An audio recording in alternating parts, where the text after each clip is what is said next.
Bismillahirrahmanirrahim. Assalamualaikum warahmatullahi wabarakatuh. Pemirsa yang dirahmati Allah, marilah kita simak ceramah dari Kiai Haji Muhammad Baqir dengan tema Sholawat merupakan kunci doa mustajab. Sebelumnya marilah kita bersolawat terlebih dahulu. Allahumma sholli ala Sayyidina Muhammad wa ala ali Sayyidina Muhammad. Selamat menyaksikan. من صلى علي صلت عليه الملائكة ومن صلى علي واحدة صلى الله عليه 10 صلوات وحطت عنه 10 خطيئات ورفعت له 10 درajat. Barang siapa bersalawat kepadaku, ujar Nabi kita, maka para malaikat akan bersalawat kepadanya. Salawat malaikat kepada kita itu adalah memintakan ampun kepada Allah Subhanahu wa ta'ala. Jadi andai kata kita bersalawat kepada Nabi kita, maka malaikat memintakan ampun kepada Allah terhadap dosa-dosa kita. Salawat malaikat kepada kita itu adalah memintakan ampun kepada. Dan barang siapa bersalawat kepadaku 1 kali, maka Allah bersalawat kepadanya 10 kali.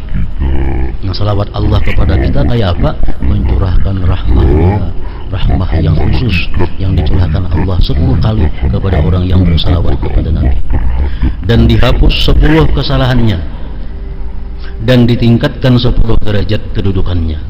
Hadis riwayat Ahmad, Nasai dan Hakim dengan matan yang sedikit berbeda. Dalam riwayat lain disebutkan wa kutiba lahu 10 hasanat, dan dicatat baginya 10 kebaikan. Dan Rasulullah sallallahu alaihi wasallam bersabda, man sallama alayya 10 faka'annama a'taqa raqabah. Barang siapa mengucapkan salam kepadaku sebanyak 10 kali, maka ia seperti memerdekakan seorang budak. Kepada orang yang bersalawat kepada La yaridanna alayya aqwamun wa a'rifuhum illa bi kathrati salawatihim alayya. Sesungguhnya akan datang beberapa kaum mengunjungiku di akhirat kelak, dan aku tidak mengenal mereka kecuali karena banyaknya salawat mereka kepadaku. Itu yang membuat Nabi kita kenal kepada orang-orang yang banyak bersalawat. Anjakum yaumal qiyamah min mawatiniha aktsarukum alayya salatan. Orang yang paling selamat dari tempat-tempat yang berbahaya, orang yang paling selamat dari tempat-tempat yang berbahaya di hari kiamat adalah orang yang paling banyak bersalawat kepadaku. Dari sekian banyak hadis, ratusan mungkin ribuan, dari berbagai macam hadisnya, dari yang sahih sampai yang dhaif, yang menjelaskan tentang keutamaan, keuntungan, fadilah orang yang bersalawat ini. Lalu ada orang yang bertanya kepada Imam Ramli rahimahullah, nafa'ana bi ulumi. Ujar orang lawan Imam Ramli itu mengatakan, pertanyaannya, halil abdalu al-istighfaru awil istighamu bis-salati was-salamu ala nabi sallallahu alaihi wasallam aw yufraqu baina man ghalabat ta'atuhu was-salatu Allahu afdal amma asib al-istighfar lahu afdal.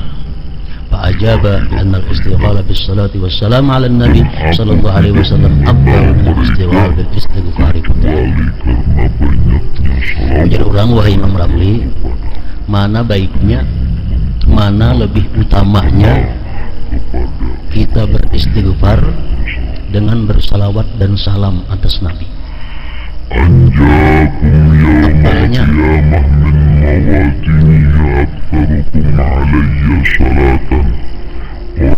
Imam Ramli menjawab, lebih afdal bersalawat dan salam atas Nabi sallallahu alaihi wasallam. Atau ujar orang, pertanyaannya, orang yang lebih banyak dosanya, apakah lebih baik dia banyak istighfar atau banyak salawat? Kalau orang itu orang saleh, orang itu orang yang kada banyak dosa, sudah jelas lebih baik banyak salawat daripada banyak istighfar. Nah, kalau orang ini bang banyak dosanya, lebih banyak maksiatnya, mana baiknya istighfar kan dibanyakinya salawat dan salam kepada Nabi kan? Imam Ramli menjawab, tetap lebih baik salawat dan salam kepada Nabi sallallahu alaihi wasallam.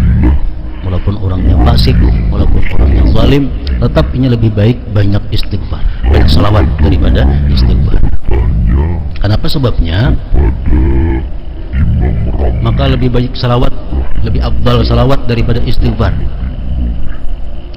Karena tadi dalam hadis disebutkan, barang siapa bersalawat kepadaku, ujar Nabi, maka malaikat akan memintakan ampun terhadap ini. Nah, jadi kita walaupun kita kadang beristighfar, tapi kita membaca salawat, itu malaikat yang memintakan ampun kepada Allah terhadap dosa kita. Dan malaikat memintakan ampun kepada Allah terhadap dosa kita itu lebih baik daripada kita sendiri yang minta ampun kepada Allah.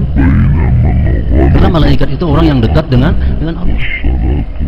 Setiap kali kita berselawat, malaikat berkata Allahumma ghfir lahu, ya Allah ampuni dia.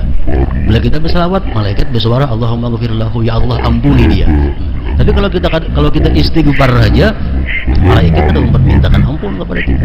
Tapi kalau kita berselawat, otomatis malaikat umpat memintakan ampun terhadap dosa-dosa kita itu. Nah, jadi baik orang yang saleh, baik orang yang fasik, yang banyak dosanya, memperbanyak salawat dan salam kepada Nabi itu lebih utama daripada istighfar. Nah, jadi artinya porsinya dalam sehari semalaman ini kita lebih baik banyak salawat daripada istighfar. Kalau istighfar misalnya 100 ada 70, nah salawat lebih daripada itu. Ada lagi pertanyaan kepada Syekh Abdul Abbas At-Tijani. Beliau ditanyakan mana afdalnya membaca Al-Quran dengan membaca salawat kepada Nabi. Tadi kan istighfar sudah jelas lebih afdal salawat. Nah sekarang Quran, mana afdalnya kita membaca Quran dengan membaca salawat dan salam kepada Nabi. Abdul Abbas At-Tijani mengatakan, bagi orang-orang yang lebih banyak dosanya, bagi orang-orang yang tergolong fasik, lebih baik membaca salawat daripada membaca Al-Quran. Kalau orang-orang yang saleh, orang-orang yang sudah lebih banyak taatnya daripada maksiatnya, lebih baik dia memperbanyak membaca Al-Quran daripada membaca salawat. Nah ini perkataan Syekh Al-Abbas. Kenapa sebabnya? Karena kalau orang fasik itu membaca Al-Quran, Quran itu kalamullah. Quran itu adalah wahyunya Allah. Kalau orang fasik membaca Al-Quran, dikhawatirkan satu, orang beradab dengan kalam Allah. Yang kedua, barangkali yang dibacanya itu Al-Quran mengutuk dengan dirinya sendiri. Misalnya orangnya zalim, kalau membaca Al-Quran, dalam Quran ada apa? La'natullah ala zalimin, laknat Allah atas orang zalim. Berarti dia melaknat dirinya sendiri. Atau dia fasik, dia baca Al-Quran, wa ammal ladzina fasaqu fa ma'wahumun nar, orang fasik itu masuk neraka. Berarti dia sendiri mengatakan dirinya masuk ke neraka. Nah, untuk orang-orang fasik, orang-orang yang banyak dosa, lebih baik perbanyak salawat. Itu ujar Syekh Abdul Abbas. Dalam kitab Sa'adatud Darain panjang lebar dijelaskan kisahnya itu. Karena tadi dalam hadis disebutkan. Nah, kemudian lagi mana afdalnya salawat dengan zikir la ilaha illallah. Nah itu sudah disebutkan oleh Rasulullah Sallallahu Alaihi Wasallam bahwa afdalul zikir, paling afdal zikir itu adalah la ilaha illallah. Itu paling afdal. La ilaha illallah itu sama nul jannah, itu harganya surga. La ilaha illallah. Jadi yang paling banyak ibadah kita dalam sehari semalaman ini zikrullah, la ilaha illallah, banyak salawat kepada Rasulullah, banyak membaca Al-Quran, banyak istighfar. Itu adalah amaliyah-amaliyah yang kada boleh tidak dalam sehari semalaman ini ada kita lakukan. Dan malaikat memintakan ampun kepada Allah. Abu Bakar Siddiq radhiyallahu anhu berkata, salawat kepada Nabi lebih cepat menghapuskan dosa daripada air dingin memadamkan api. Dan mengucapkan salam kepada beliau adalah lebih utama daripada memerdekakan budak. Umar dan Ali radhiyallahu anhuma menyampaikan sebuah hadis yang oleh Ali sendiri dinyatakan sebagai hadis marfu', yaitu inna du'a mawqufun baina sama wal ard hatta tusalli ala nabiyyika. Sesungguhnya sebuah doa akan terhenti di antara langit dan bumi sebelum engkau bersalawat kepada Nabi. Malaikat ada empat mintakan hukum. Dalam riwayat lain disebutkan ad-du'a baina salataini alayya la yuraddu wa anna Allah wakkala biqabri malakan a'tahu asma'al khalaiq wa la yusalli alayya ahadun ila yaumil qiyamah illa ballagani bismihi wasmi abihi hadha fulan ibn fulan qad shalla alayhi. Doa yang dipanjatkan di antara dua salawat kepadaku tidak akan ditolak. Banyak salawat Sebelumnya berdoa, bersalawat dulu. Lainnya anak ampi ditutupnya dengan salawat. Jadi doa itu anaknya di tengah-tengah salawat. Nah, doa seperti itu kada ditolak oleh Allah Subhanahu wa taala. Dan sesungguhnya Allah telah mewakilkan seseorang malaikat di kuburku, dan Allah telah memberinya seluruh nama makhluk. Tidak ada seorang pun yang bersalawat kepadaku sampai hari kiamat kecuali malaikat tersebut menyampaikannya kepadaku dengan namanya dan nama ayahnya. Ini Fulan bin Fulan telah bersalawat kepadamu. Jadi salawat dan salam kepada Rasulullah termasuk salah satu merupakan kunci mustajabnya doa. Samping lain-lainnya seperti Bismillahirrahmanirrahim di awal doa, itu termasuk adalah mencepatkan doa itu diijabah oleh Allah Subhanahu wa taala.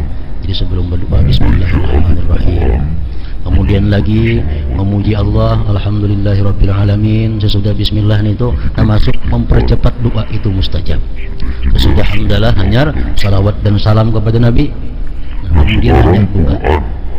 Kalau doanya panjang, di tengah-tengah diselingi dalam salawat, doa pula, salawat pula, kalau doanya panjang.